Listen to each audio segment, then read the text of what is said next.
दौरान जिस तरीके से चुनाव और चुनाव के एक हफ्ता बाद तक लगभग 60-61 लोगों की हत्या हुई थी उस चुनाव में, पश्चिम बंगाल के चुनाव में। लेकिन ये आजाद स्वतंत्र भारत में ये पहली बार ऐसा चुनाव हुआ है पश्चिम बंगाल में जहां एक भी कैजुअलिटी नहीं हुई है, बहुत बड़ी बात है। और अन्य राज्यों में तो एक बूथ पे भी दोबारा पोलिंग नहीं हुई, पश्चिम बंगाल में 15 बूथों पे पोलिंग हुई है, एक विधानसभा में 21 तारीख को पोलिंग होना है।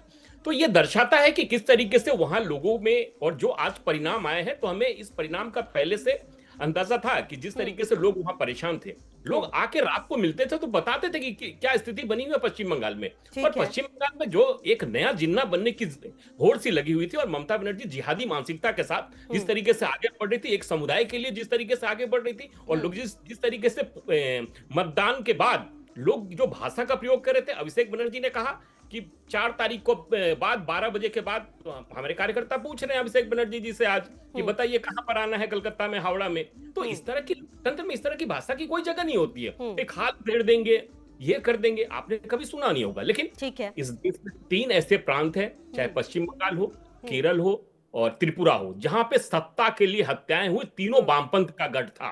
हम्म। लेकिन 1957 के बाद देश में पहला ऐसा समय आया है जो हम्म। कि पूरा देश वामपंथ मुक्त हुआ है। ठीक है। ठीक है, मैं आती हूँ आपके पास। अच्छा, राहुल जी, कहीं ना कहीं ये जो चुनाव हुआ है और जिस तरीके का ये चुनाव हुआ है, ऐसी कोई बात नहीं कही गई जो अपमानजनक लगे, ऐसा कुछ भी नहीं कि डिस्टरबेंस हो। मतलब बहुत आराम से इस चुनाव को निकालने की कोशिश की गई है। तस्वीरें सामने आ रही है, मैं आती हूँ और इसी का जवाब लूंगा आपके पास। जेपी नड्डा पहुंच चुके हैं यहाँ पर और ये उनका भी स्वागत किया जा रहा है। और धीरे धीरे जो तस्वीर है वो अब यहाँ पर सामने आ रही है, जहाँ पर देखिए तमाम जनप्रतिनिधियों की मौजूदगी यहाँ पर, और अब से थोड़ी देर के बाद पीएम की भी मौजूदगी होने वाली है। और पीएम क्या कुछ कहेंगे ये सुनना भी होगा। ये तस्वीरें भी लगातार हम आपको दिखा रहे हैं, इंतजार कर रहे हैं यहाँ पर बीजेपी के तमाम कार्यकर्ता यहाँ पर जी।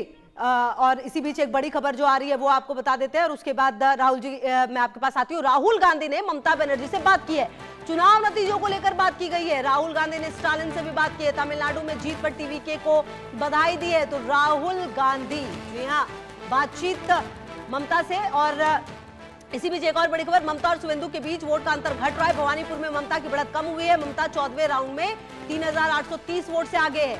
ये जो आंकड़ा है वो घट बढ़ रहा है। हालांकि अभी फाइनल जो आंकड़े हैं वो धीरे धीरे और तस्वीर साफ हो जाएगी, पता चल जाएगा कि आखिरकार किसकी जीत किसकी हार। लेकिन भवानीपुर में ममता की जो बढ़त है वो अब कम होती हुई नजर आ रही है। ममता 14वें राउंड में 3830 वोट से आगे चल रही हैं। राहुल जी, मेरी बात का जो सवाल था मेरा वो अभी जवाब दीजिएगा। और दूसरी बात, खेला होबे खेला होबे कहा गया, लेकिन टीएमसी का खेला खत्म होते हुए नजर आ रहा है फिलहाल। ना बिल्कुल, देखिए अब तो जो समय है और जो हम लोग स्क्रीन को देख रहे हैं कि 83 और 204, तो वो तो अब एक वो सामने में दिख ही रहा है। लेकिन जो आपने सवाल पूछा कि देखिए जो